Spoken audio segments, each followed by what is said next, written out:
जम्बूद्वीपे भरतखंडे आर्यावर्ते भारतवर्षे। जम्बू टॉक्स देखने वाले हमारे सभी दर्शकों का बहुत बहुत स्वागत, अभिनंदन। मैं हूं आपके साथ निधीश गोयल, करता हूं आप सभी का यथोचित अभिवादन। हम भारतीय भारत देश में रहते हैं, एक लोक कल्याणकारी देश में रहते हैं, जिसका कंकर कंकर शंकर माना जाता है, ऐसे देश में रहते हैं जहां दया धर्म का मूल है, ये कहा जाता है, ऐसे देश में रहते हैं। हम सनातन की बात करते हैं, यानी कि जिसकी न आदि है न अंत है, वो लगातार प्रवाहित होती जा रही है, जिसकी संस्कृति प्रवाहमान है, कि गंगा लगातार बहती जा रही है। ऐसे भारत में रहते हैं, सर्वे भवन्तु सुखिनः कर रहे कहने वाले ऐसे भारत में रहते हैं। लेकिन जब कुछ ऐसे लोग भारत में आते हैं अलग अलग जगहों से, और भारत में आकर के एक तरीके से ये कहने लगते हैं कि भारत केवल तुम्हारे बाप का थोड़ी है, तब हमने कहना पड़ता है कि भारत किसके बाप का है और भारत किसका बाप हो सकता है। हालांकि ये शब्द जो है वो बहुत सुंदर नहीं लगता सुनने में, लेकिन कभी कभी कुछ शब्दों का प्रयोग करना उचित हो जाता है या उचित हो सकता है किसी विशेष प्रयोजन के कारण से, क्योंकि जिस भाषा में जो समझे उसको उसी भाषा में समझाना चाहिए। लेकिन पहले हमें समझना होगा कि क्या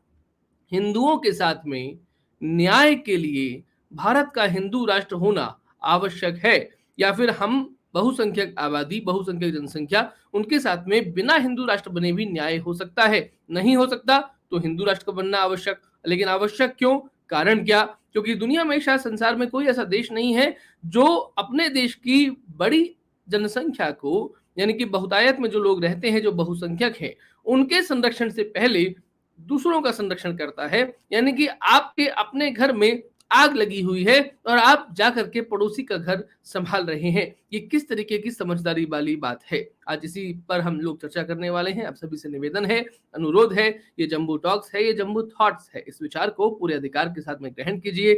चैनल को सब्सक्राइब अवश्य कर लें, बगल वाली घंटी बजाकर बेल आइकॉन एक्टिवेट करें, ऑल पर क्लिक कीजिएगा, जिससे हमारी सभी नोटिफिकेशंस, अपडेशंस आप तक पहुंच सकें।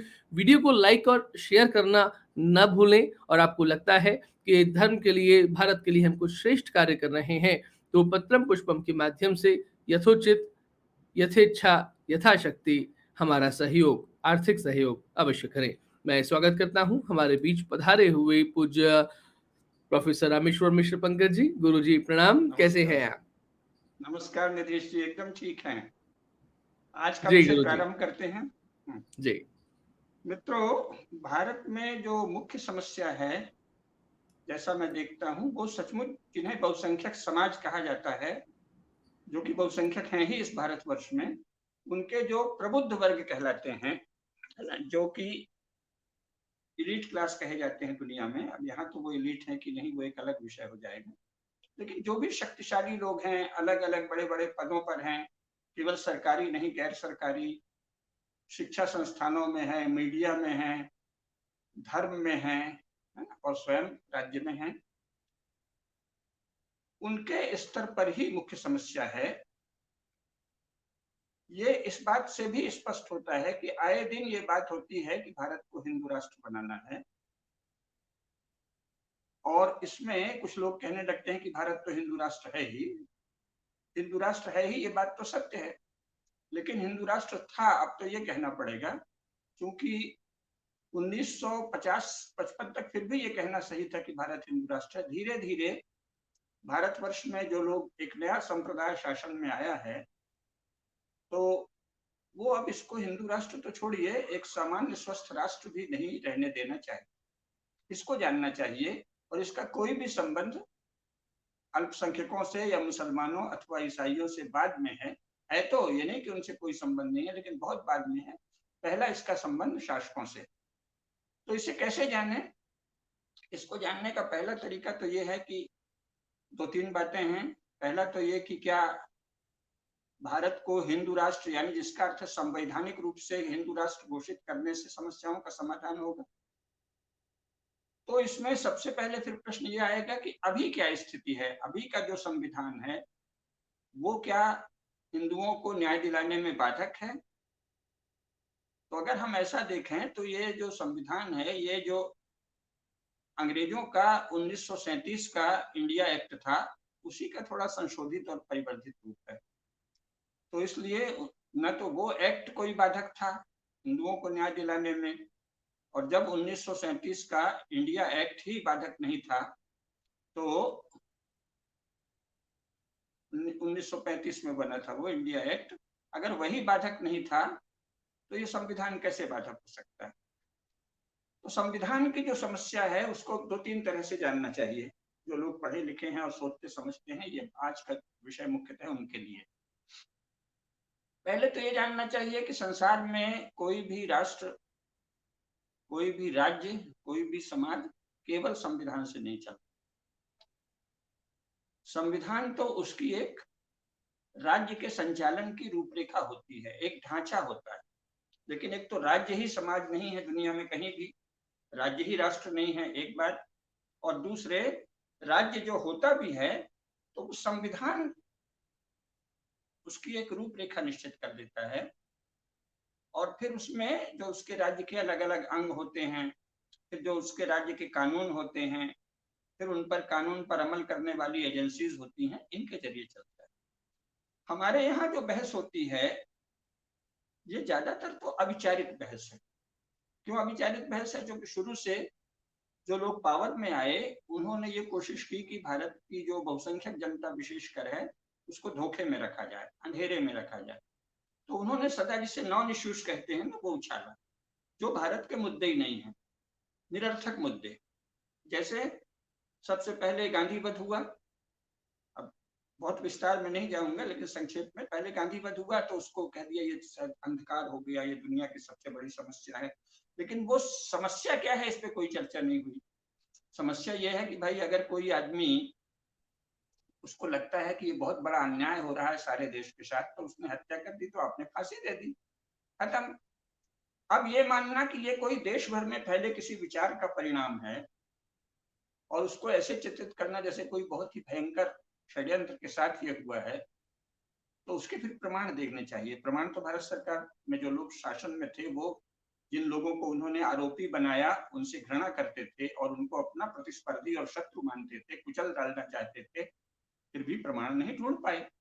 तो इसका मतलब आपने मूल जो इश्यू है, मूल मुद्दा है, उसको किनारे कर दिया, वो चर्चा का ही विषय नहीं रहा। फिर अचानक कांग्रेस पार्टी की ओर से उछल गया कि गांधी जी तो राष्ट्रपिता हैं, यानी आपने राष्ट्रपिता की हत्या कर दी। अब ये इतना बड़ा फ्रॉड, इतनी बड़ी जालसाजी धड़ल्ले से हो रही, इसका मतलब कि जो शासन में आए लोग हैं, उनका जो मुख्य दल है कांग्रेस दल, वो हिंदू समाज से धोखाधड़ी करना चाहता है। क्योंकि राष्ट्रपति कहाँ, जहां कहीं फादर ऑफ नेशन घोषित है 3-4 देशों में है, वहां वो संविधान में दर्ज होता है कि फलाने जो है फादर ऑफ नेशन है ना। अफ्रीका के कुछ देशों में है तो वहां घोषित है ये फादर ऑफ नेशन है। आपने तो घोषित नहीं किया आज तक। अगर Gandhi ji father of nation है तो संविधान में सबसे पहले दर्ज होना चाहिए कि Gandhi ji father of nation है। जैसे राष्ट्रपति एक पद होता है, तो फादर ऑफ नेशन को तो उससे भी ऊंचा पद है, आपको घोषित करना चाहिए, तो नहीं किया। ऊपर से संविधान में एक धारा है स्पष्ट, अभी मेरे सामने वो संविधान नहीं है, पहले अपने कई पोस्ट में मैं बता चुका हूं, जिसके अनुसार भारत में सिवाय जो शौर्य आदि के सम्मान हैं और जो शिक्षा के लिए कोई सम्मान अथवा संस्कृति में योगदान के लिए सम्मान भारत सरकार देती है, उसके सिवाय और कोई उपाधि नहीं दी जाएगी शासन के द्वारा। तो राष्ट्रपिता एक उपाधि है, भारत का शासन राष्ट्रपिता नामक उपाधि नहीं दे सकता, ये संविधान में दर्ज। इसलिए किसी को राष्ट्रपिता कहना असंवैधानिक है और एक असंवैधानिक कार्य किया गया कि गांधी जी राष्ट्रपिता हैं। अब राष्ट्रपिता अगर आप घोषित करते तो उसका कुछ बताना पड़ता कि उनके सिद्धांत ये हैं, उन पर पालन करें, तो सत्य और अहिंसा उनका सर्वविदित सिद्धांत है। तो जो वर्तमान शासन चल रहा है 75 वर्षों से ही, वो तो सत्य से उसका कोई विशेष सरोकार नहीं है, क्योंकि आप जो शासन में आता है वो पद और गोपनीयता की शपथ लेता है। तो शासन तो सत्य से नहीं चल रहा है ना, शासन तो गोपनीयता से चल रहा है अधिकृत रूप से। तो सत्य समाज में है या नहीं वो फिर अलग बहस का विषय है। तो सत्य से वैसे भी दुनिया का कोई शासन नहीं चल रहा है, क्योंकि अपने से भी झूठ बोलते हैं अधिकांश शासक, अपने समाज से झूठ बोलते हैं, अन्यथा दुनिया में तो अंतरराष्ट्रीय मंचों पर तो असत्य बोलना ही पड़ता है। तो सत्य की इतनी दुहाई ये रेटोरिक है, ये अलंकार है, अथवा ये यूं ही है, वागाडंबर है, क्योंकि शासन के नियम तो कुछ और होते हैं। अच्छा, और अहिंसा से तो शासन चलते ही नहीं है, क्योंकि शासन का मतलब यह दंड, दंड शक्ति ही राज्य शक्ति है। तो और गांधी जी ने स्वयं क्या कहा था, ये तो गांधी जी की दुहाई भी दे रहे हैं। गांधी जी ने क्या कहा था, राज्य जो है वो दंड शक्ति का, हिंसा का साकार संगठित रूप है। ये तो गांधी जी ने बार बार कहा कि जो स्टेट फोर्स है, राज्य बल है, ये हिंसा का संगठित रूप है। तो आप गांधी जी को भी नहीं मानते, क्योंकि राज्य बल हिंसा का संगठित रूप है, तो राज्य तो अहिंसा से चल ही नहीं सकता, ये गांधी जी के अनुसार सिद्ध है राज्य बल। और वैसे भी शास्त्रों के अनुसार भी राज्य जो है वो दंड बल है, दंड शक्ति है। तो अगर आप दंड शक्ति को आपने हिंसा कह रखा है, तो दंड शक्ति के बिना तो राज्य का अस्तित्व भी नहीं है, तो आपको राज्य को विकसित कर देना चाहिए। तो राज्य तो ठाट से चला रहे हैं, पहले से ज्यादा ताकत के साथ चला रहे हैं, तो ये झूठ हुआ।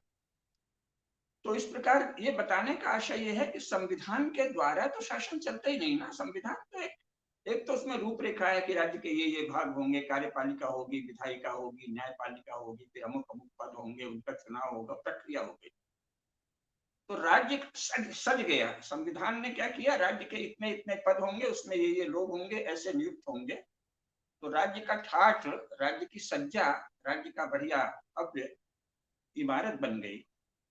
राज्य के भीतर क्या होगा, ये तो संविधान में केवल नीति निर्देशक सिद्धांत लिखे हैं। तो केवल नीति निर्देशक से तो संसार नहीं चलता। मान लो मेरे जीवन में यह हो कि मैं सदा सत्यनिष्ठा से रहूंगा, कभी किसी का भी एक रुपया भी नहीं छूऊंगा, चोरी नहीं करूंगा, किसी के धन में लालच नहीं, सब हो गया, तो उससे मेरा जीवन थोड़ी परिभाषित हो जाएगा। बाकी मैं क्या करता हूं, क्योंकि सत्यनिष्ठा के 100 रूप हो सकते हैं। आजकल उर्दू का शब्द चला है, हालांकि उर्दू का वो शब्द गलत है। ईमान का मतलब होता है केवल कुरान में आस्था ले आना, लेकिन चलिए अब हिंदी में दूसरे अर्थ में चल गया है, तो कहते हैं केवल ईमानदारी। तो ईमानदारी से कुछ नहीं पता चलता, ईमानदारी के 1000 रूप हो सकते हैं। तो इसलिए संविधान जो है वो राज्य का एक खाका खींच देता है बस। लेकिन राज्य चलता कैसे है, भारत का राज्य केवल संविधान से चल रहा है क्या? कि नहीं, संविधान का उस पर अंकुश है। संविधान से उसकी रूपरेखा बन गई है, ढांचा बन गया है, और उस पर राज्य का नियंत्रण है। राज्य पर संविधान का नियंत्रण है, राज्य का समाज पर नियंत्रण।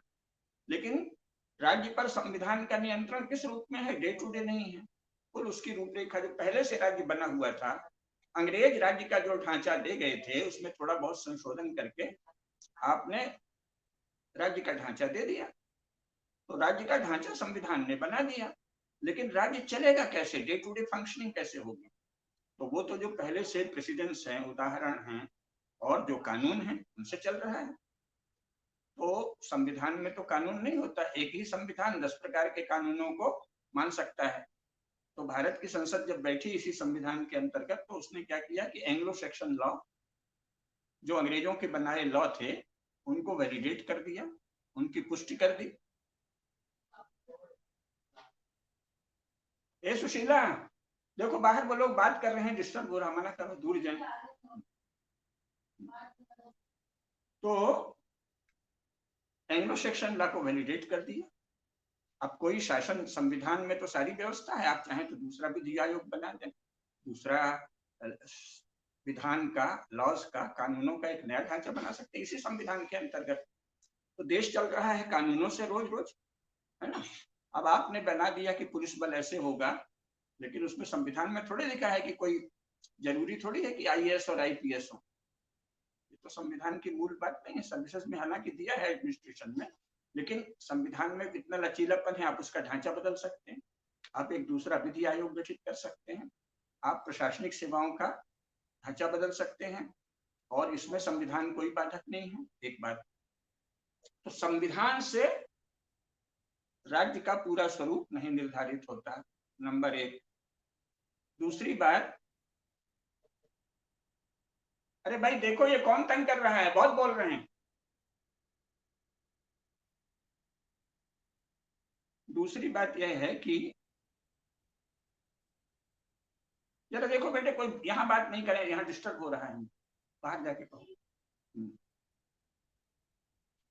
दूसरी बात यह है कि संविधान तो बनाया गया है, तो जो लोग ट्रांसफर ऑफ पावर के जरिए सत्ता में आए, उन्होंने संविधान बनाया। तो संविधान मनुष्यों ने बनाया, नेताओं ने बनाया।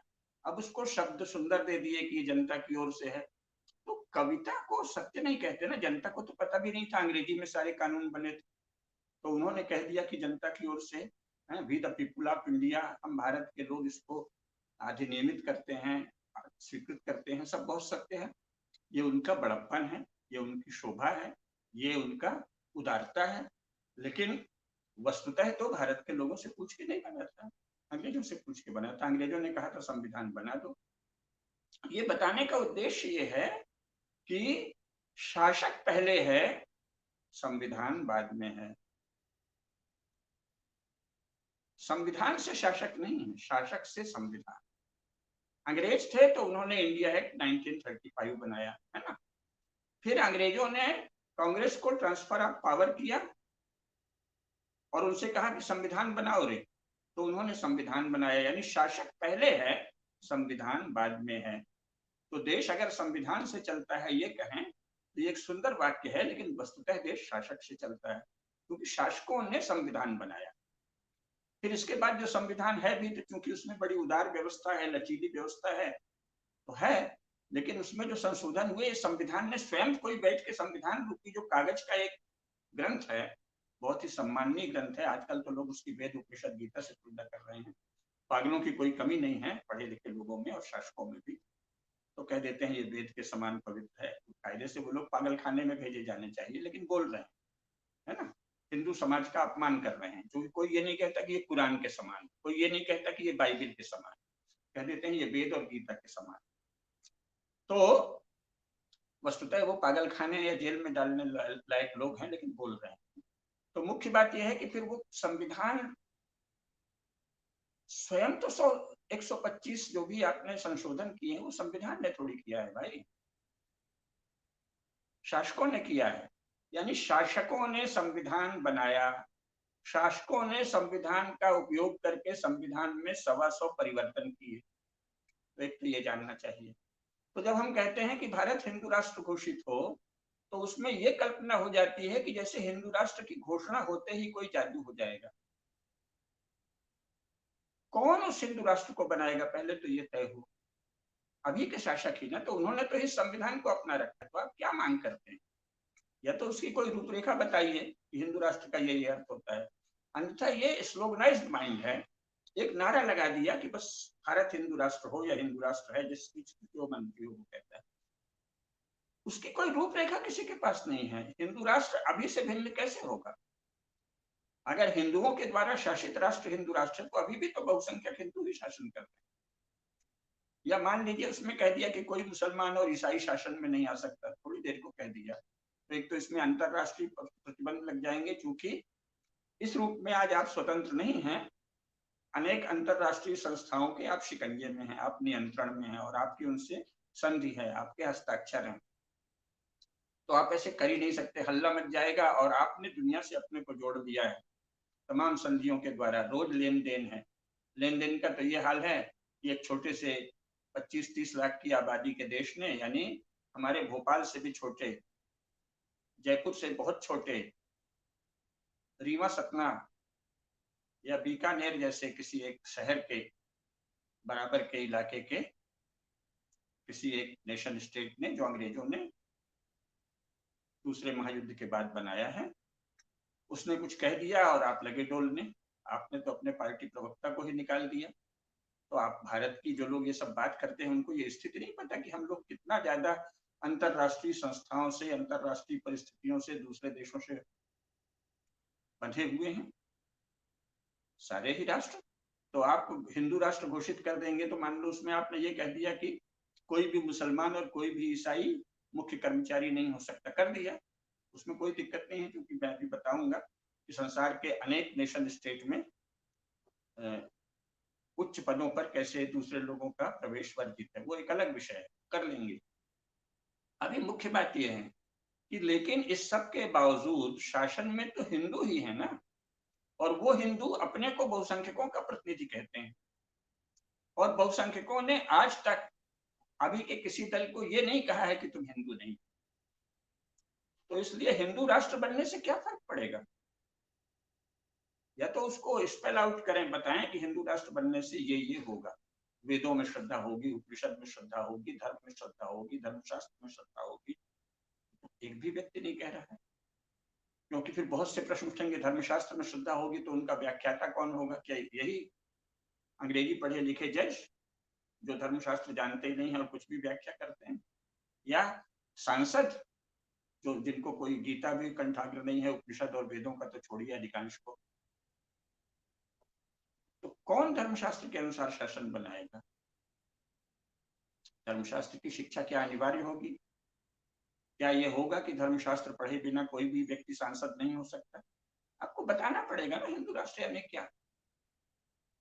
तो जब ये नहीं बताए, आज तक ये बहस ही नहीं है कि हिंदू राष्ट्र क्या। कोई भी एक आदमी किसी एक संगठन में जाता है, फिर उसमें प्रावीण्य प्राप्त करता है, फिर उसमें संगठन के तरीके सीख लेता है, फिर लोगों को जोड़ने के तरीके सीख लेता है, फिर चुनाव में जीत जाता है, फिर वो मंत्री और प्रधानमंत्री बन जाता है। उसमें कहीं भी किसी भी स्तर पर ऐसा कोई प्रावधान, ऐसे कोई शर्त, ऐसा कोई नियम है ही नहीं कि साहब भारत का प्रधानमंत्री वो होगा जो हिंदू धर्म का जानकार होगा, भारत का प्रधानमंत्री वो होगा जो हिंदू धर्मशास्त्र पढ़े होगा, भारत में केंद्रीय मंत्री वे ही व्यक्ति बनेंगे जो हिंदू धर्मशास्त्र के जानकार होंगे। ऐसा तो कोई प्रावधान नहीं है। जब ऐसा कोई भी प्रावधान नहीं है और फिर भी वो अपने आप को हिंदू कह रहे हैं, क्योंकि वो टंट घंट कर लेते हैं, कहीं काशी विश्वनाथ मंदिर पहुंच गए, अयोध्या के राम मंदिर पहुंच गए, इस मंदिर पहुंच गए, उस मंदिर पहुंच गए, फिर लगे हाथ किसी चर्च भी पहुंच गए, लगे हाथ किसी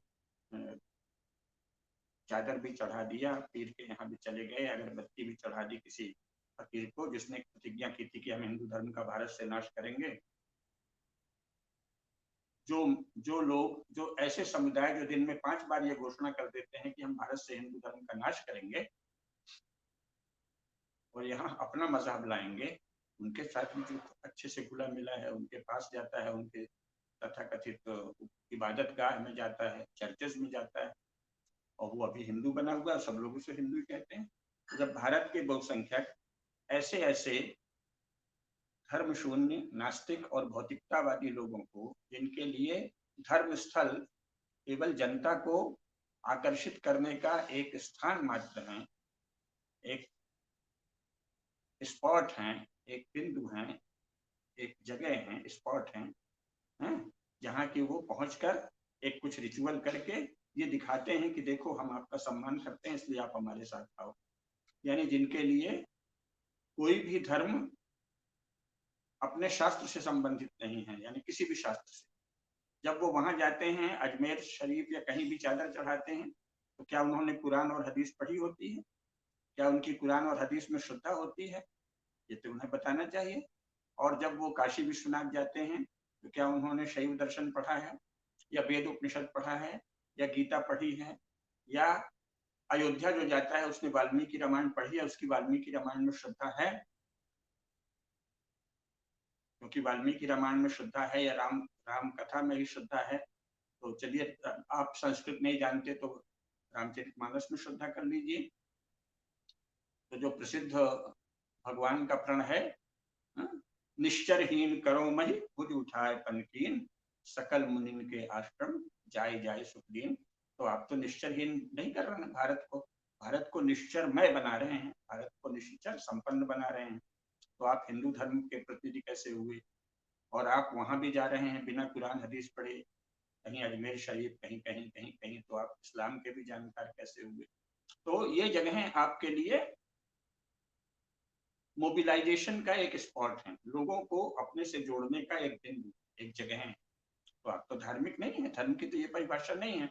कहाँ लिखा है कि धार्मिक व्यक्ति वह है जो जगह जगह जाए इसलिए केवल दिखावे के लिए कि लोग हमसे जुड़ जाएं?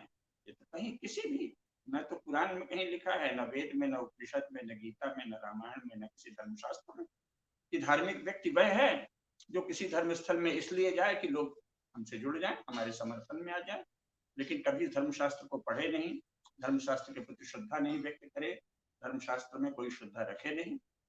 तो हम ये कह रहे हैं कि बहुसंख्यकों के प्रति तो अभी के सब नेता बने हुए हैं, और हिंदू समाज का जो प्रभुताशाली वर्ग है, प्रबुद्ध वर्ग है, जो भी ओपिनियन मेकर और डिसीजन मेकर जिसे कहते हैं, प्रोफेसर कुसुमलता केडिया ये शब्द का बड़ा प्रयोग करती हैं, ओपिनियन मेकर और decision maker, policy maker, opinion maker, policy maker, decision maker, उनमें से किसी ने आज तक ये तो प्रश्न ही नहीं उठाया कि ये लोग हिंदू समाज के प्रतिनिधि नहीं है, ये हिंदू धर्म चेतना के प्रतिनिधि नहीं है, ये किसी ने नहीं उठाया। तो हिंदू राष्ट्र में भी यही मालिक हो जाएंगे, तो हिंदू राष्ट्र बनकर क्या होगा? तो इसलिए ये मानना कि हिंदू राष्ट्र की घोषणा से कोई जादू हो जाएगा, जब तक कि हिंदू राष्ट्र का कोई प्रारूप नहीं लिखा है, पूर्णतः असत्य। तो फिर क्या हो? तो अब प्रश्न ये उठता है कि अच्छा मान लीजिए हिंदू राष्ट्र नहीं बना, तो क्या हिंदुओं के साथ न्याय ही नहीं होगा?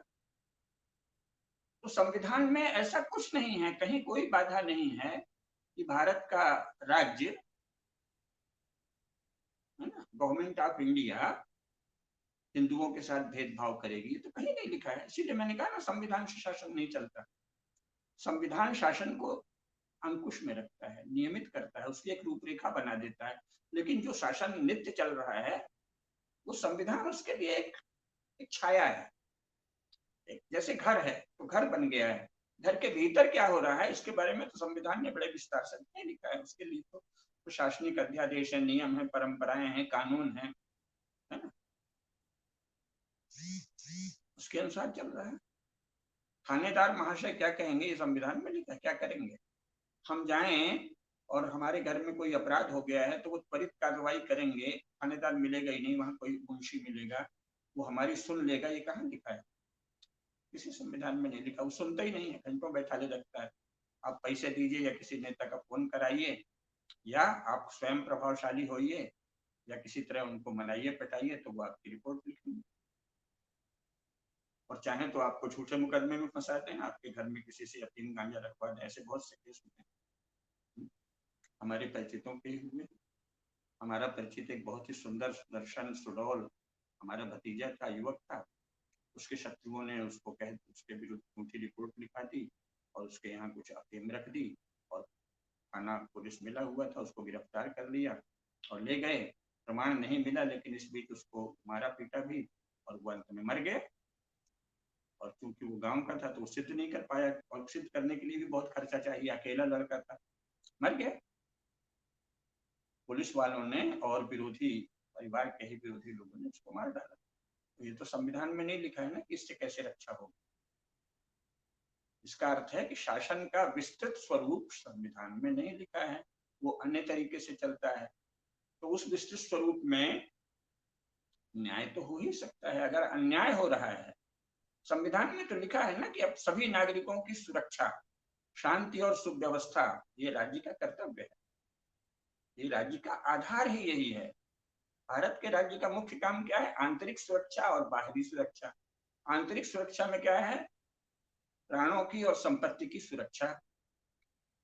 भारत का राज्य देता है, ऐसा भी नहीं कि नहीं देता, नहीं तो, लेकिन बहुत ही कम रूप में देता है। अधिकांश में संपत्ति भी आरक्षित रहती है, बहुत सारे संतुलनों से बची रहती है और प्राण आरक्षित है लोगों के, झूठे आरोप लगा के प्राण ले लिए जाते हैं। तो अगर संविधान में ये लिखा हुआ है कि सभी नागरिकों के जीवन की रक्षा, संपत्ति की रक्षा, शांति और व्यवस्था की रक्षा शासन का दायित्व है, फिर भी ये घटित हो रहा है, तो फिर इसका अर्थ है कि न्याय हो हिंदुओं के साथ, इसका कोई भी दायित्व संविधान पर नहीं है। संविधान में उसमें कोई बाधा नहीं, हिंदुओं के साथ न्याय हो इसमें संविधान कहीं भी बाधा नहीं, तो सभी नागरिकों के साथ न्याय की बात करता है।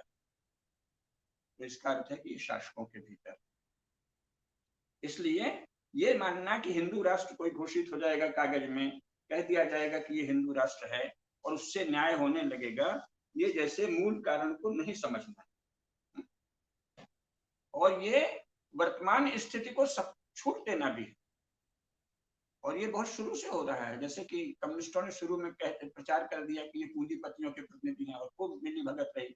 जवाहरलाल नेहरू के असली दोस्त कम्युनिस्ट, इंदिरा गांधी के असली दोस्त कम्युनिस्ट, अटल जी के भी काफी अच्छे दोस्त कम्युनिस्ट, है ना, और बहुत से भाजपा संघ के लोग हैं उनके भी अच्छे दोस्त कम्युनिस्ट हैं।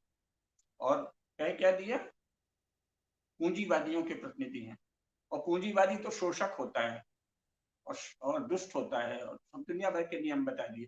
तो आपने एक तरह से उसको वैधता दे दी। अच्छा, ये तो पूंजीवादी है, इसका मतलब ये तो शोषण करेंगे, ये तो अत्याचार करेंगे। इसीलिए मैंने उसके लिए एक शब्द दे दिया था, गालीबाज छड़ीदार।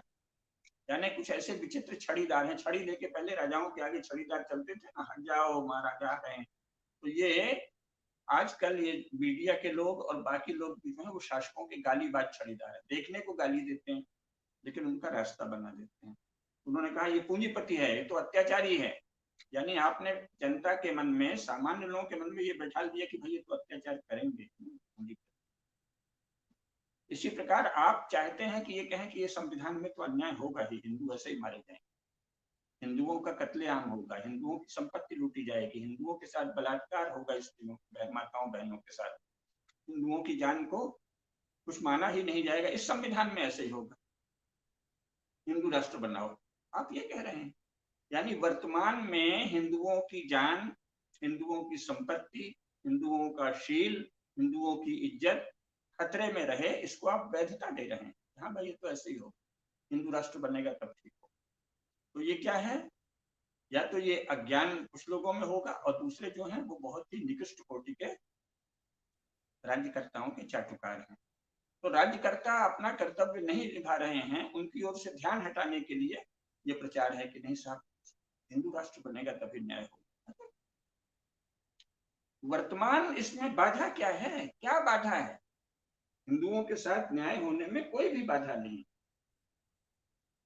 आखिर हिंदुओं के लिए न्याय होने में बाधा क्या है? कोई कानून ऐसा नहीं है जो हिंदुओं के लिए न्याय में बाधा हो। संविधान में कहीं ऐसी कोई गुंजाइश नहीं है जिससे कि हिंदुओं के साथ न्याय में बाधा हो। तो आप ये क्या बता रहे हैं?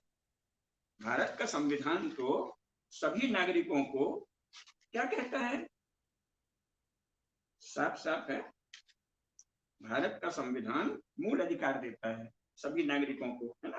तो उसमें विधि के समता का अधिकार है, धर्म, मूल, वंश, जाति, लिंग या जन्म स्थान के आधार पर विभेद का प्रतिषेध करता है भारत का संविधान।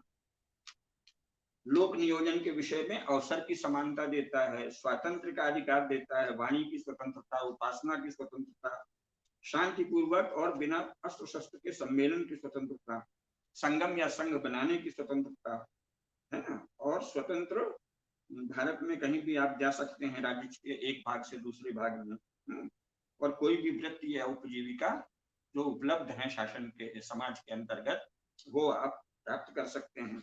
इसमें कहाँ बाधा है? स्वतंत्रता का अधिकार है, शोषण के विरुद्ध अधिकार है, धर्म की स्वतंत्रता का अधिकार है, अंतःकरण की और धर्म के अबाध रूप से मानने, आचरण और प्रचार करने की स्वतंत्रता है। इसमें कहाँ बाधा है? कोई भी बाधा नहीं। तो इसलिए हिंदुओं के लिए न्याय में बाधा क्या है? हिंदुओं के लिए न्याय में बाधा अभी के शासकों का हिंदुओं के प्रति प्रेम का अभाव, अभी के शासकों का हिंदुओं के प्रति दुराव, अभी के शासकों का हिंदुओं को मनुष्य, अपने जैसा मनुष्य नहीं मानने का स्वभाव या मान्यता भीतर से गहरी। अपने कुछ जो परिचित हैं, जो रिश्तेदार हैं, जो मित्र हैं या जो पार्टी के लोग हैं उनको बचा लेंगे, बाकी मरे पड़ी भीड़।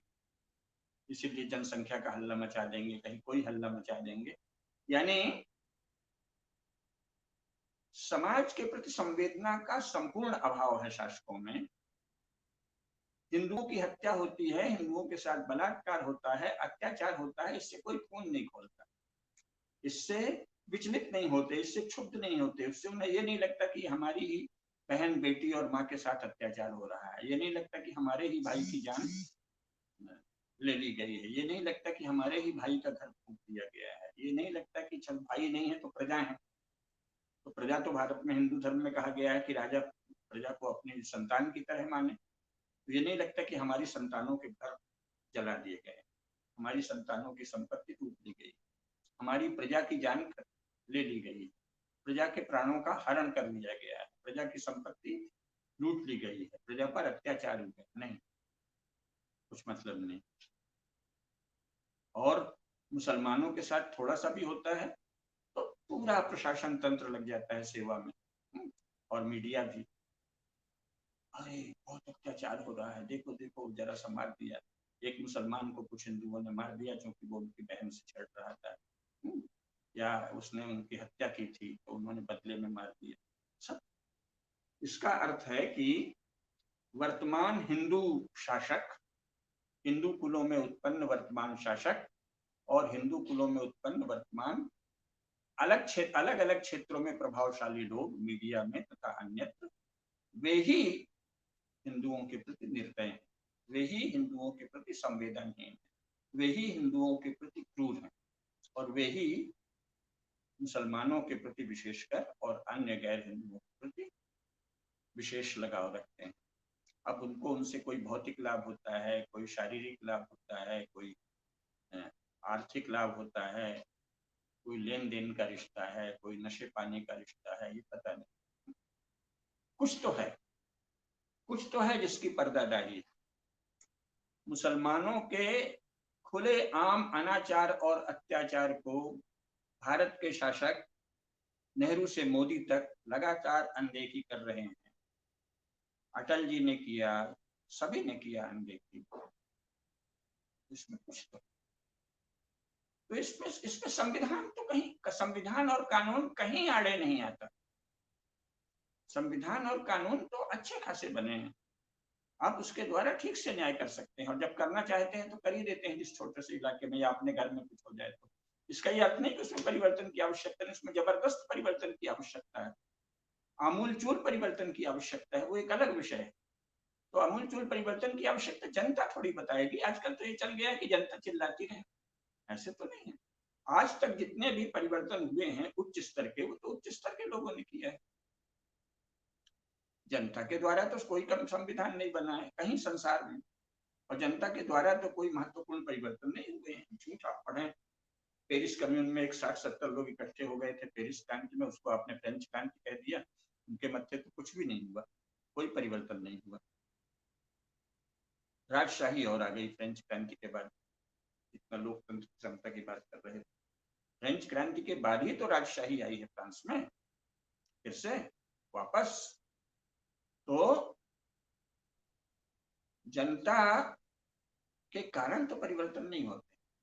अगर जनता में कोई शक्तिशाली लोग हैं, प्रभावशाली लोग हैं, जागृत लोग हैं, वो समाज में, राज्य में, दोनों में दखल रखते हैं, दबाव बनाते हैं, तो परिवर्तन हो जाते हैं। पढ़ने लिखने वाले लोग हैं, बौद्धिक लोग हैं, आध्यात्मिक लोग हैं, धार्मिक लोग हैं, प्रशासन में बड़े पदों के लोग, वो जो दबाव बनाते हैं वो परिवर्तन हो जाते हैं।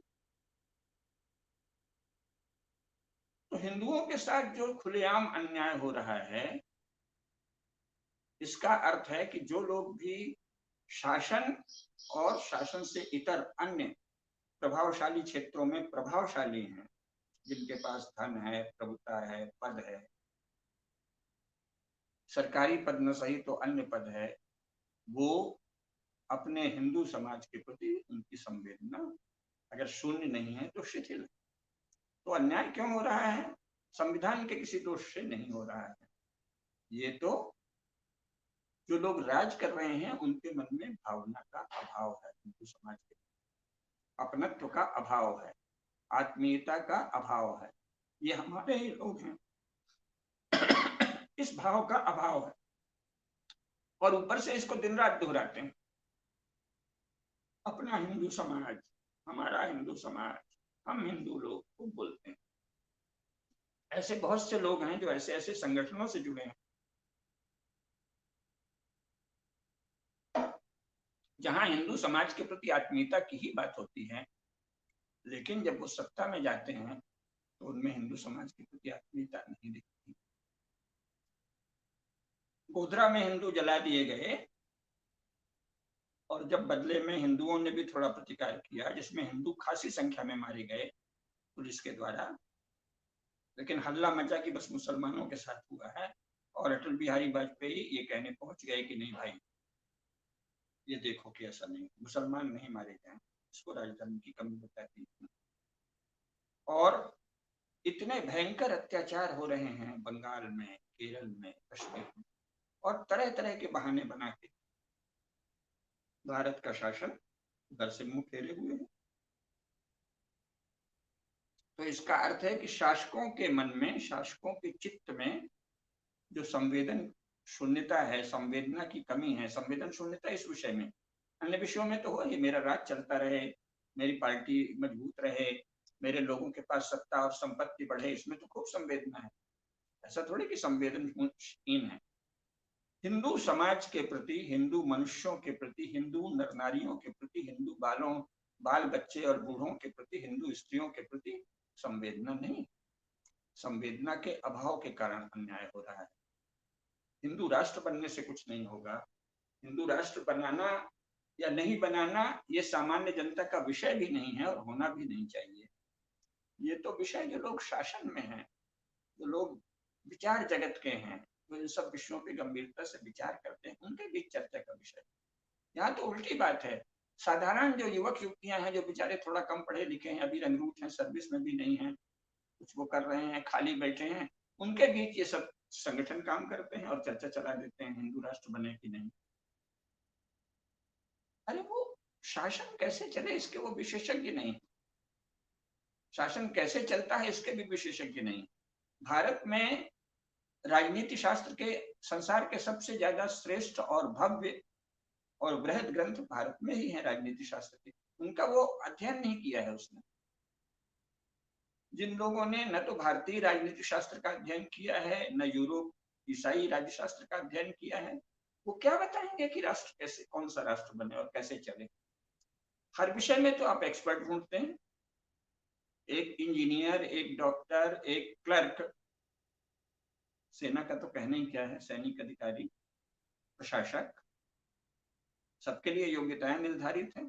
और ये देश के भाग्य के विषय में आधारभूत विषय में चर्चा करने के लिए कोई योग्यता नहीं कि उसे भारत के शास्त्रों का ज्ञान होना चाहिए, भारत के इतिहास का प्रामाणिक ज्ञान होना चाहिए, शास्त्रों का गहरा ज्ञान होना चाहिए, फिर वर्तमान में जो विश्व व्यवस्थाएं हैं उनका अध्ययन होना चाहिए, तब उसके सुझाव का कोई महत्व है। नहीं तो लोगों को जोड़ने का एक तरीका है, जैसे कि वो किसी अन्य मत से जोड़ते हैं, तो आपने हिंदू राष्ट्र की चर्चा करके जोड़ दिया, ठीक है। भारत हिंदू राष्ट्र बने, इसका एक तो किसी ने भी स्पष्ट अर्थ अभी तक परिभाषित नहीं किया है। इस तरह ये स्लोगनाइज्ड माइंड की उपज, हिंदू राष्ट्र बने, हिंदू राष्ट्र बने, और हिंदू समाज में धीरे धीरे ये बात ला दी गई। आज उतना समय नहीं है, नहीं तो भाई बहुत सी बातें ऐसी हैं, श्लोक नारे में जीने का हिंदुओं को अभ्यास डाल दिया गया है।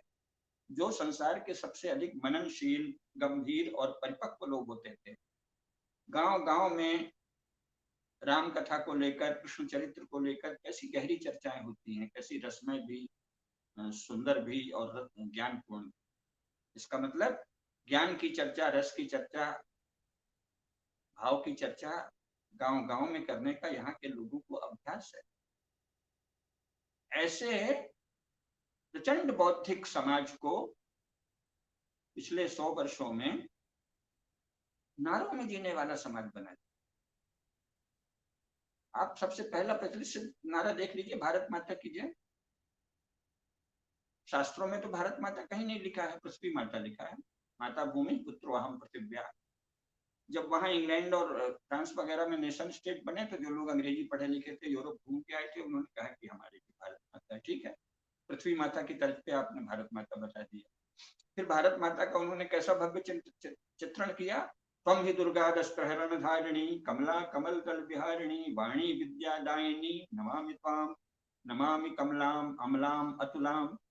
ये कहा है ना, तुम्हें विद्या, तुम्हें धर्म, तुम्हें हृदय, तुम्हें मर्म, त्वं ही प्राणा शरीरे, बाहुते तुम्हें माँ शक्ति, हृदय तुम्हें माँ भक्ति, तुम्हारे ही प्रतिमा बड़ी मंदिरे मंदिरे। तो वो तो साक्षात दुर्गा, साक्षात जगत जननी, उनका एक रूप हो गई ना। भारत माता की जय और वंदे मातरम तो वहां से चला, और अब फिर नेताओं ने कैसे बना दिया, भारत माता जैसे कोई बूढ़ी औरत है। हाँ, भारत माता बड़ी दुखी है, भारत माता का मस्तक काट लिया, ये भी किसी एक, क्या कहें, कौन सा विशेषण जोड़ा, सज्जन ने कह दिया।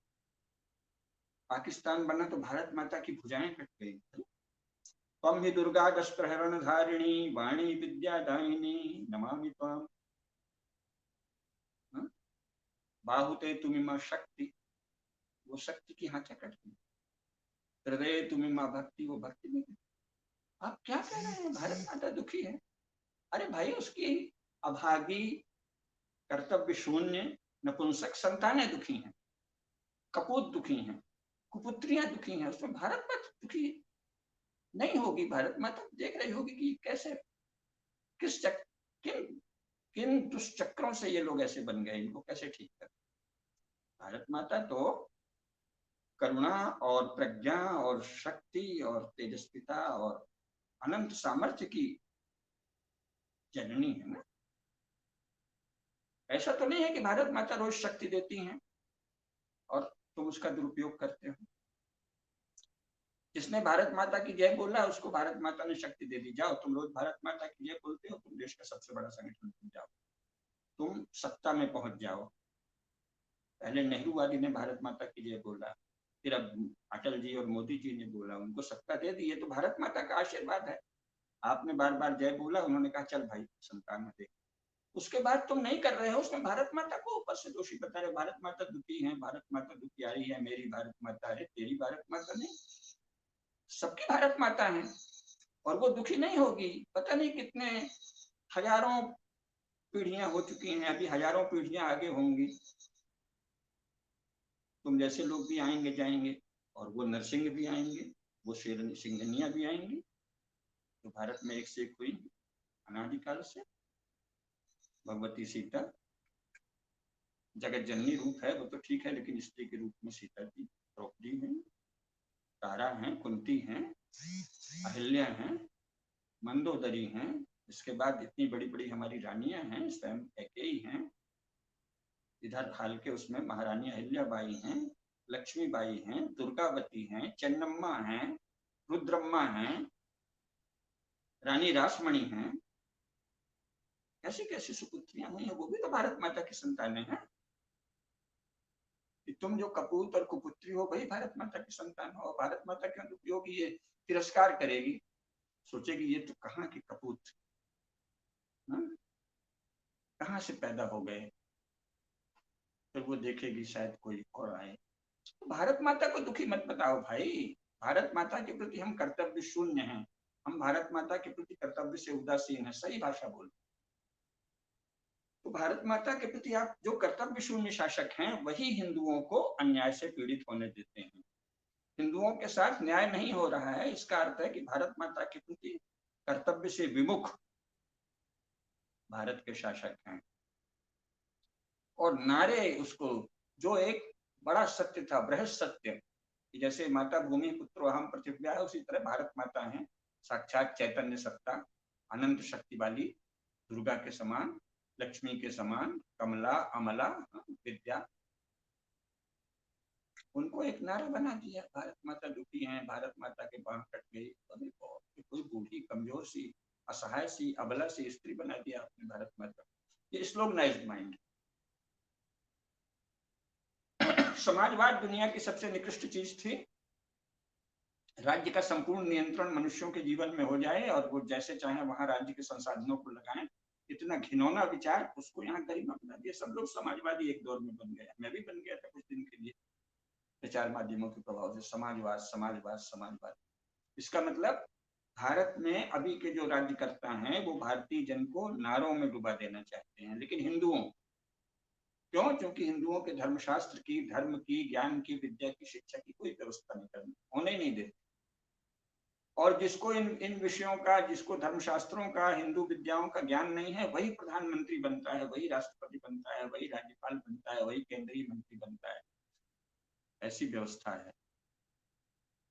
तो इसका यह अर्थ नहीं है कि हम केवल क्रोध करें, हम इसमें चिंता करनी चाहिए, ग्लानि करनी चाहिए, और कैसे ये दशा बदले ये सोचना चाहिए। लेकिन आज का जो विषय है कि भाई हिंदुओं के साथ न्याय में इस संविधान में अथवा इस राज्य के ढांचे में कोई बाधा नहीं। इसलिए ये कहना कि राज्य का ढांचा ही ऐसा है, संविधान ही ऐसा है, ये झूठ है। ये अभी के जो लोग अन्यायी हैं उनको छूट दे देना है, उनको ये कहना है कि तो ऐसे ही करेंगे। कब बाबा मरी हैं, कब बैल में गई हैं, या न नोमन तेल होगा न राधा नाचेंगी। पता नहीं कब संविधान बदलेगा, तब हिंदुओं के साथ न्याय होगा, तब तक हिंदू बचेंगे ही नहीं।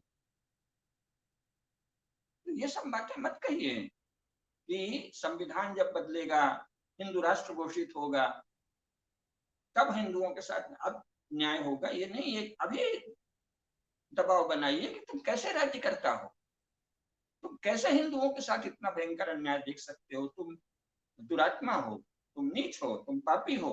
अगर हिंदुओं के साथ ऐसा भीषण अन्याय होने देना चाहते हो, तुम हिंदू समाज के कलंक हो, हिंदू समाज पर धब्बा हो, हिंदू समाज के दाग हो। कोई भी हिंदू समाज को आंखें दिखा के चला जाता है। हमारे स्वयं भगवान शिव पर, शंकर प्रलयंकर पर, महाकाल पर कुछ भी कटाक्ष कर देते हैं। उनको आप संरक्षण देते हैं उस बहाने। और अगर ऐसे झूठे पापपूर्ण शब्दों से आहत होकर कोई बहन, कोई भी सत्पुरुष, कोई भी श्रेष्ठ बहन कोई प्रतिकार करती है, तो आप उसको दंडित करते हैं। इसमें संविधान कहाँ आता है भाई? संविधान कहीं नहीं आता। आपका कोई लेन देन होगा, आपका कोई स्वार्थ होगा, आपका कोई लालच होगा, आपके मन में कोई पाप बुद्धि होगी, कुबुद्धि होगी, दुर्बुद्धि होगी। हिंदू समाज के साथ जो भी अन्याय हो रहा है, उसके लिए शासकों का चित्त और मन दूषित होना ही एकमात्र कारण। हिंदू समाज के प्रति प्रेम का अभाव ही एकमात्र कारण। हिंदू समाज के प्रति आत्मीयता का अभाव ही एकमात्र कारण। हिंदू समाज के जीवन और संपत्ति की रक्षा के प्रति संवेदना में शिथिलता ही एकमात्र कारण है। अपने लोग, अपनी पार्टी, अपना समूह, अपने खास लोग, उनकी संपत्ति और जान की रक्षा के लिए वो सब कुछ करते हैं, लेकिन हिंदू समाज की रक्षा के लिए जो आवश्यक शक्ति और साधन उपलब्ध हैं, उनका भी प्रयोग नहीं करते। इसलिए ये बात बिल्कुल गलत है कि हिंदुओं के लिए न्याय में कोई बाधा है और कोई कानूनी परिवर्तन होगा तब यह न्याय होगा। ये बिल्कुल झूठ। तो हिंदुओं को न्याय देने से कौन रोक रहा है? संविधान हिंदुओं को न्याय देने में बाधा नहीं। हिंदुओं के साथ न्याय में संविधान अवरोध नहीं। संविधान में ऐसा कोई प्रावधान नहीं है जिसमें लिखा हो कि बहुसंख्यक समाज को मरने देना, उसकी इज्जत लुटने देना, उसकी माताओं, बहनों, बेटियों के साथ व्यभिचार होने देना, और एक बलवाई भीड़, एक उन्मत्त गिरोह आकर अगर उसकी बस्तियां जलाएं तो उनको संरक्षण देना, ये कह के कि अल्पसंख्यक है। कहीं संविधान में नहीं लिखा है। संविधान में ऐसा कुछ लिखा ही नहीं है कि हिंदुओं के साथ अन्याय होने दो। इसलिए हिंदुओं को न्याय मिले, हिंदुओं के साथ न्याय हो, इसको संविधान नहीं रोक रहा है। इसको रोक रहे हैं भारत के शासक। जवाहरलाल नेहरू से लेकर इंदिरा गांधी और फिर अटल जी और नरेंद्र मोदी, ये प्रभावशाली शासक हुए हैं। ये कभी भी अन्याय को रोक सकते हैं। इनके पास बहुत शक्ति है। नेहरू के पास भी बहुत शक्ति थी, इंदिरा के पास भी बहुत शक्ति थी, अटल जी के पास बहुत शक्ति थी और बुद्धि थी, और नरेंद्र मोदी जी के पास बहुत शक्ति है, बहुत बुद्धि है। इसलिए वस्तुतः है, टाइम देख रहा है, वस्तुतः है हिंदुओं के साथ न्याय हो, इसमें बाधा न तो संविधान है, न राज्य का वर्तमान ढांचा है, न कानून है, बल्कि शासक बाधा, शासकों की चित्तवृत्ति बाधक है। शासकों की हिंदुओं के प्रति, हिंदू संपत्ति, हिंदू जीवन, हिंदू प्राण, हिंदू भाई बहन, हिंदू स्त्री, हिंदू पुरुष, हिंदू बच्चे, हिंदू बूढ़े, उनके प्रति, अपने रिश्तेदार, नातेदार और मित्र मंडली के अतिरिक्त शेष हिंदुओं के प्रति संवेदना का अभाव, मन में संवेदन शून्यता, कठोरता, हृदय की कठोरता, क्रूरता, ये कारण है। तो हिंदू राष्ट्र बनने तक अगर हम इंतजार करेंगे तो तब तक तो न रहेगा बांस, न बजेगी बांस। हिंदुओं के साथ अन्याय अभी इसी क्षण रोका जाना चाहिए। हिंदुओं के साथ न्याय अभी, आज ही होना चाहिए। ऐसे सारे प्रावधान, सारी व्यवस्था, सारी स्थितियां, सारी शक्ति वर्तमान संविधान और वर्तमान राज्य में निहित है। वर्तमान राज्य बहुत ही सशक्त संस्थान है। ये किसी भी अन्याय को रोकने में पूर्णतः समर्थ है। अगर ये नहीं रोकता तो इसमें शासनकर्ताओं की संवेदन शून्यता, आत्मीयता की कमी जिम्मेदार है। यही मुझे कहना था। हिंदू राष्ट्र बनने पर न्याय होगा ये कहना गलत तो है ही, ये कहना हिंदुओं पर अत्याचार भी, क्योंकि ये कहना वर्तमान में जो अन्याय हो रहा है उसको चलने देने जैसा है। जब क्या करें, हिंदू राष्ट्र तो नहीं घोषित है, इसलिए ऐसे ही होगा। तो जो लोग राजनीति कर रहे हैं वो इसी बहाने एक नया संगठन, नई पार्टी चाहते हैं, तो ठीक ही है, मोबिलाइजेशन टेक्निक है। किसी ने कभी समाजवाद शब्द उड़ा दिया, एक निरर्थक बेसिन पैर का शब्द समाजवाद, उसके द्वारा भारत में 4-4, 5-5 पार्टियां बन गई। कांग्रेस भी समाजवादी, कम्युनिस्ट भी समाजवादी, भुइयाई भी समाजवादी, जयप्रकाश भी समाजवादी, नरेंद्र देव भी समाजवादी, सत्ता में समाजवादी, विपक्ष में समाजवादी, वो एक दौर हो गया। तो अब दूसरा दौर आ सकता है, वो भी हिंदू राष्ट्रवादी, वो भी हिंदुत्ववादी, इधर भी हिंदुत्व उधर भी हिंदुत्व। लेकिन हिंदुत्व की बात कर, समाजवाद की बात करने से गरीबी नहीं मिटी, समाज का कोई कल्याण नहीं हुआ, केवल समाज का बोझ बढ़ा, अन्याय बढ़ा और भारत का धन विदेशों को गया। भारत का धन 75 वर्षों में भारत की सरकारों ने जो विदेश को भेजा है उतना तो अंग्रेज नहीं लूट के गए थे। आयात निर्यात नीति गलत करके, व्यापारिक नियम शर्त ऐसी बना के कि विदेशी कंपनियों को ज्यादा लाभ हो, विदेशी धन भारत में, विदेशी माल बहुत महंगे दाम में आए और भारत का दाम सस्ते दामों में भारत का माल जाए, और इस प्रकार अनुचित व्यापार नीति, अनुचित विनिमय नीति आदि के द्वारा भारत का बहुत धन 75 वर्षों में भेजा गया समाजवाद के नाम पे। अब हिंदुओं के साथ अन्याय, हिंदूवाद, हिंदू राष्ट्र आदि की बात करते हुए हिंदुओं के साथ अन्याय का दौर है। पहले समाजवाद, सत्ता में समाजवाद, विपक्ष में समाजवाद, अब हो सकता है ऐसा दौर आए सत्ता में हिंदूवादी, विपक्ष में हिंदूवादी, ये भी हिंदू राष्ट्र चाहते हैं, वो भी हिंदू राष्ट्र चाहते हैं। वो हम उसकी वर्जना नहीं कर रहे हैं। जो राज्य का, जो समाज का अभिजन वर्ग होता है, इलीट क्लास, जो इन्हीं सब चीजों में सोचता है, जैसे मोक्ष पे सोच रहा है, धर्म पे सोच रहा है, शास्त्रों पे सोच रहा है, वो धर्माचार्य हो गए। उसी प्रकार राज्य व्यवस्था कैसी हो, नीति व्यवस्था कैसी हो, कैसे प्रावधान बने, ये कुछ विशेषज्ञों का काम है। तो विशेषज्ञ उस पर सोचते रहेंगे, वो अभिजनों का काम है। ये बहुत ही उच्च स्तर की चिंतन प्रक्रिया का हिस्सा है। लेकिन सामान्य जन के लिए ये बात अच्छी तरह बारंबार कहा जाना हम लोगों का कर्तव्य है, जो भी थोड़ा बहुत भी पढ़ते लिखते हैं, कि भाई हिंदुओं के साथ अन्याय में न तो राज्य का वर्तमान ढांचा बाधा है, न संविधान बाधा है, न कोई पार्टी का विचार बाधा है। बाधा है तो शासकों का मन, शासकों की चित्तवृत्ति, शासकों की बुद्धि, शासकों की नियत, शासकों की संवेदना। हिंदुओं के साथ जो भी अन्याय हो रहा है उसका कारण जवाहरलाल नेहरू से नरेंद्र मोदी तक हिंदुओं के प्रति संवेदना की कमी, संवेदन शून्यता और मुसलमानों तथा अन्य अल्पसंख्यकों के प्रति विशेष संवेदना का होना। मुझे याद है उषा भार्गव कांड हुआ था, तब मैं किशोर था। 1 मिनट में बात समाप्त हो रहा। जवाहरलाल नेहरू पहुंचे और बिना कुछ जाने फट से कह दिया कि मैं जानता हूं कि हिंदुओं ने बदमाशी की। सारा अपराध मुसलमानों ने किया था, बलात्कार किया बहन के साथ, अत्याचार किया, फिर हिंदुओं के घर जलाए, घर ही नहीं बहुत भयंकर अत्याचार किया। मैं तब किशोर था, हमारे मोहल्ले में और कई जगह हिंदू स्त्रियों के स्तन काटे गए, उनके साथ सामूहिक बलात्कार हुआ। और इसके बाद नेहरू पहुंचे जबलपुर में, राइट टाउन में, जैसे ही मैदान में उतरे उन्होंने कहा मैं जानता हूँ हिंदुओं ने बदमाशी। जवाहरलाल नेहरू से नरेंद्र मोदी तक, अटल बिहारी वाजपेयी और नरेंद्र मोदी तक सभी लोग हिंदुओं के प्रति संवेदन शून्य हैं। उनकी संवेदना दिखाऊ है, मुसलमानों के प्रति संवेदना असली है, उनकी रक्षा हो रही है। अल्पसंख्यकों के नाम पे मुस्लिम उन्माद की रक्षा हो रही है, मुस्लिम अत्याचार की रक्षा हो रही है, जो कि संविधान में इसकी कोई गुंजाइश नहीं है। इन्हीं कानूनों के अंतर्गत इस प्रकार के पैशाचिक उन्माद को पूरी तरह नियंत्रित किया जा सकता है। हमारा राज्य बल अभूतपूर्व है, शासकों के मन में होगा तो इसको 1 मिनट में नियंत्रित कर लेंगे। अगर नहीं कर रहे हैं तो इसके लिए शासकों की संवेदना, शासकों के चित्त में आत्मीयता का अभाव, शासकों के मन में सच्ची हिंदुत्व निष्ठा का पूर्ण अभाव, यही कारण है।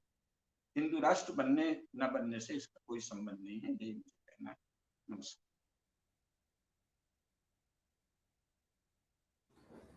जी गुरुजी, बड़ी इंटरेस्टिंग बात आपने कही है कि हिंदू राष्ट्र बनने के बाद में ये हो जाएगा या वो हो जाएगा, हम लोग परम वैभव को प्राप्त कर लेंगे।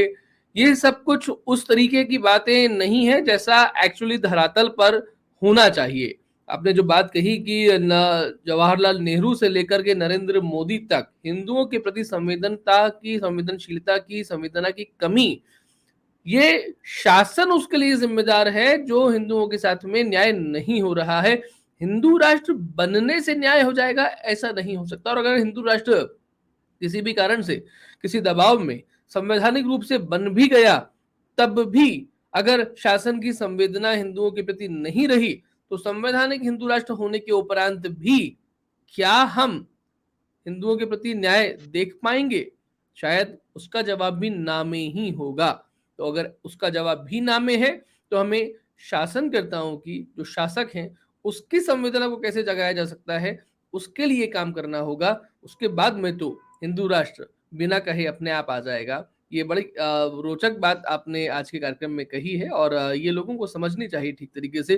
कार्यक्रम पूरा देखना चाहिए। जब पूरा कार्यक्रम देखेंगे तो पूरी बात समझ में आएगी। इसे ऐसे कार्यक्रमों को फास्ट फूड, मैगी नूडल्स की तरीके से मत देखिए। इसे संपूर्ण भोजन की तरीके से, पूरे थाली की तरीके से देखिए। जैसे कि दिन का भोजन पूरा करते हैं, सलाद से लेकर के छाछ तक, वैसे ही ऐसे कार्यक्रमों में आपको पूरा भोजन मिलता है, दिमागी खुराक मिलती है। आज के कार्यक्रम में इतना ही। गुरुजी आपका बहुत धन्यवाद, प्रणाम करता हूँ। सभी नमस्कार, दर्शकों का बहुत धन्यवाद। नमस्ते, जय हिंद, जय भारत, वंदे मातरम। जय भारत, वंदे मातरम।